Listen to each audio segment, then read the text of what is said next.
Document retention is always a questionable area for employers, and particularly for I-9s with the penalties, as we've discussed. Really, what are the requirements for retention of these I-9 forms and any documentation? I would tell you, if I was, as an employer, and our firm's an employer just like anybody else, you want to have backup. You want to probably have the paper I-9 forms in the one folder we were talking about in a locked cabinet. I would also be scanning my I-9s in electronically to have a backup. Say maybe I get an ICE officer coming for an audit, and I want to produce copies of the I-9 forms. I want to have a backup copy to make sure that I can locate them in a short time notice, especially if I've got multiple locations, and I just want to have a backup. I don't want to depend on that one file and not be able to find it.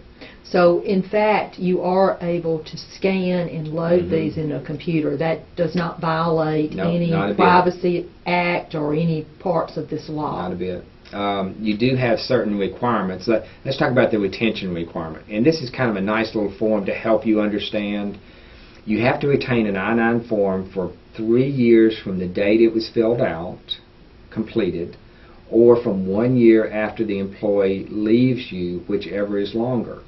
Say somebody has worked for me for 6 months. I've got to retain that I-9 form for 2 years and 6 months after they leave my employment. Say if they worked for me for 4 years, I've got to retain that I-9 for 1 year after they left my employment. Does that?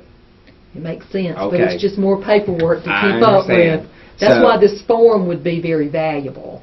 And what you need to do as an employer is set up a form retention, because you don't really want to keep I-9s that are 10, 15 years old. To the extent that maybe you made errors on those I-9s that weren't corrected and things like that, but you need to have an internal retention policy that complies with the statutory requirement.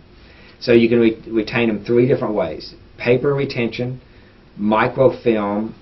I don't know many people doing that anymore, but microfilm retention, or electronic forms retention.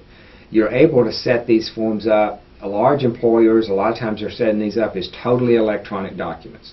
They're having employees come in and electronically sign in their blocks. They're having the employer section electronically sign.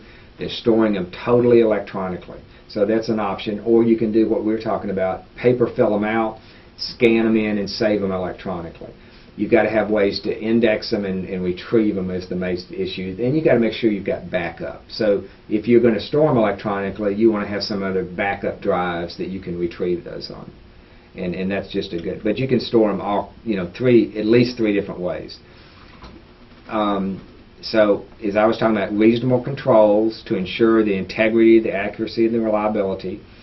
Reasonable controls designed to prevent and detect unauthorized or accidental creation of, or addition or alteration. You want to make sure they can't be altered, that they're static documents. And inspection and quality assurance.